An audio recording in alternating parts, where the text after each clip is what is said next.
Assalamualaikum warahmatullahi wabarakatuh. Alhamdulillahil wahidil ahad alladzi lam yalid wa lam yulad wa lam yakul lahu kufuwan ahad. Wassalatu wassalamu ala nabiyyina Muhammad wa ala alihi wa ashabihi wa man tabi'a hudahu ila yaumil mi'ad. Amma ba'du, jamaah salat duhur yang dirahmati Allah Subhanahu wa taala. Kita bersyukur Allah masih memberikan kita kesempatan untuk memperbanyak timbangan amal soleh, memperbanyak pahala, dan masih diberikan kesempatan untuk beristighfar, bertaubat, minta ampun kepada Allah Subhanahu wa taala.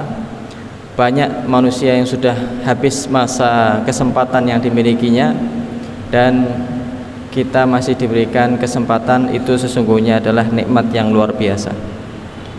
Hadirin jamaah salat duhur yang dirahmati Allah, untuk mensyukuri dan menguatkan nikmat iman yang kita miliki, hendaklah kita mengetahui bahwasanya di dalam diri kita itu sudah dibekali oleh Allah Subhanahu wa taala dengan sebuah bekal yang luar biasa yang bernama fitrah.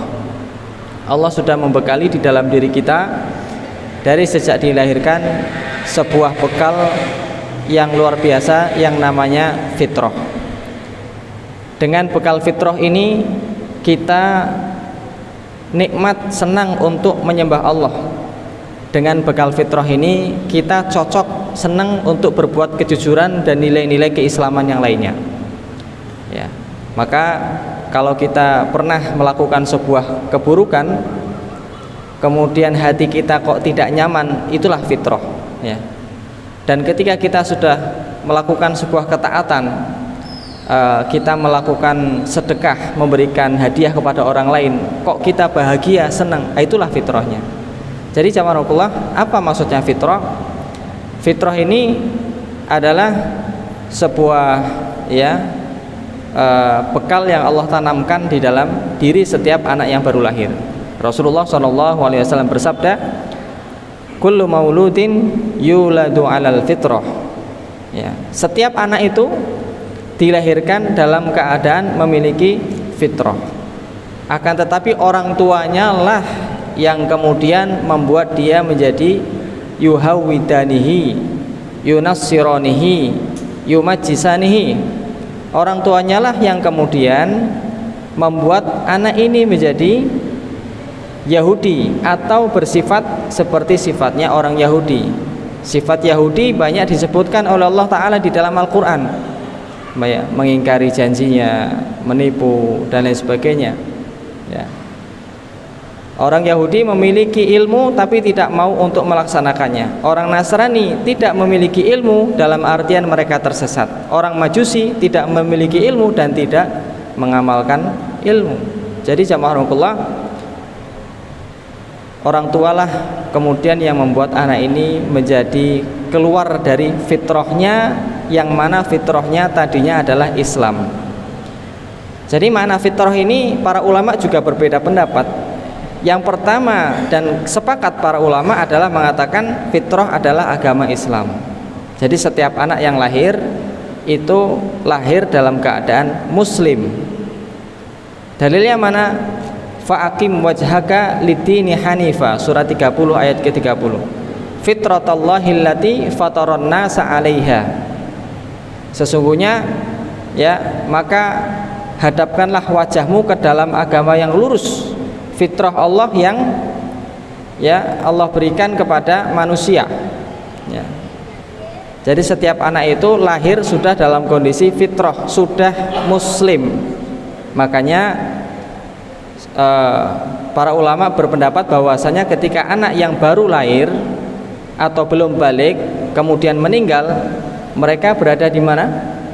Masuk ke dalam surga.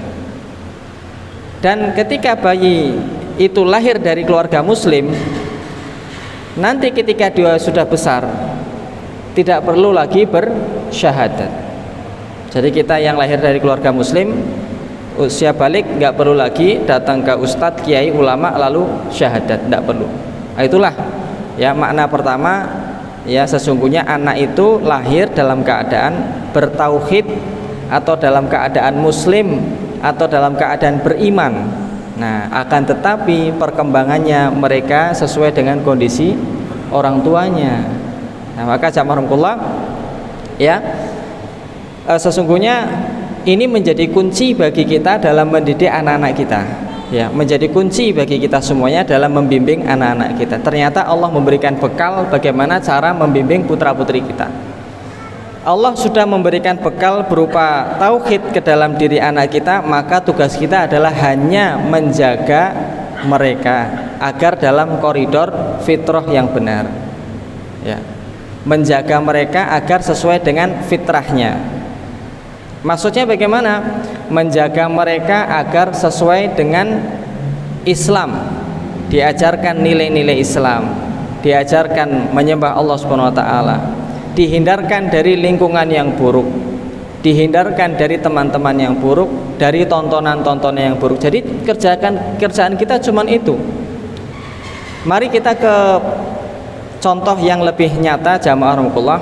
Kalau kita bandingkan antara seorang anak yang dia berkembang di pelosok desa misalkan, kemudian dia tumbuh dalam keadaan bermain seperti biasa, tidak memiliki teman-teman yang buruk, tidak ada tontonan-tontonan yang buruk, dia tambah dewasa, lalu satunya dia tumbuh dalam pergaulan yang buruk, tontonan yang buruk, lingkungan yang jelek. Maka akan kita dapatkan jamaah bahwasanya seorang anak yang mungkin terlihat terbelakang secara teknologi, tapi disitulah dia anaknya jujur, dia anaknya bersemangat tidak malas, ya, dia anaknya itu mudah untuk diperintah taat, ya, penuh dengan kebaikan, ya. Maka kalau kita lihat wajah-wajah anak-anak yang di pelosok yang belum tercemar dengan segala sesuatu tentang keduniaan, kita nyaman dengan mereka, enak, ya. Anak-anak yang soleh itu kita lihat itu kita bisa meneteskan air mata, ya, karena soleh mereka, ya, senang kita. Maka itulah fitrah jamaah. Jadi sebetulnya anak itu kita jaga dari lingkungan yang buruk, kita jaga dari teman-teman, itu sudah cukup, ya. Mereka tumbuh dengan fitrahnya. Nah, jadi apalagi kita tanamkan dengan nilai-nilai kebaikan yang lainnya. Maka jamaah sesungguhnya, ya, Allah sudah menurunkan ke dalam diri kita itu yang namanya fitrah, ya. Makna yang kedua fitrah, ya, menurut ulama adalah ciptaan yang Allah turunkan turun temurun. Dalam lanjutan hadisnya Nabi bersabda sallallahu alaihi wasallam bahwasanya kambing yang telinganya itu terpotong, dia akan melahirkan kambing yang telinganya lengkap. Maksudnya bagaimana? Ya, manusia itu sudah Allah ciptakan dengan sebuah nama yang kita sebut dengan kodrat, ya. Jadi makna yang kedua kita lebih akrab dengan makna kodrat, ya, sudah kodratnya seperti itu. Nah, kodratnya laki-laki adalah dia menjadi pemimpin, pemberani, pemimpin rumah tangga, ya, mengatur segala urusan, itu kodratnya laki-laki.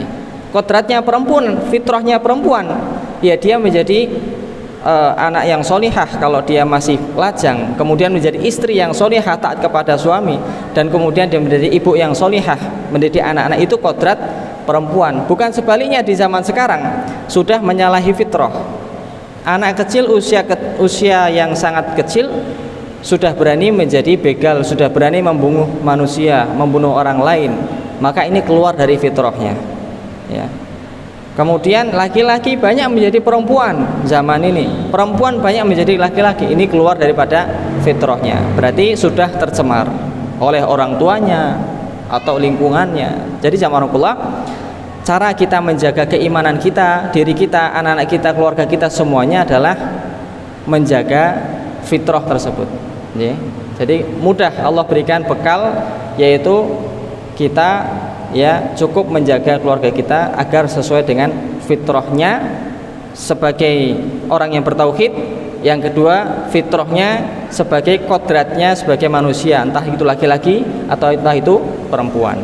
Nah, jadi ini baru konsep jamaah. Kalau diturunkan maka akan menjadi metode-metode parenting, metode-metode kepengasuhan. Bagaimana cara membimbing anak laki-laki, diajarkan olahraga-olahraga laki-laki, permainan-permainan laki-laki, diajak untuk bersolat berjamaah di masjid, diajak untuk ikut pertemuan dengan masyarakat, dengan warga, diajak untuk ini dan itu sesuai dengan kodratnya, dia akan menjadi seorang pemimpin atau qawwam. Ar-rijalu qawwamuna 'alan nisa.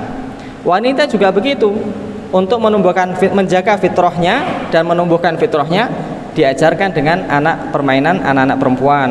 Kemudian diajarkan bagaimana ya sejarah wanita-wanita solihah di dalam Islam agar bisa menjadi profil.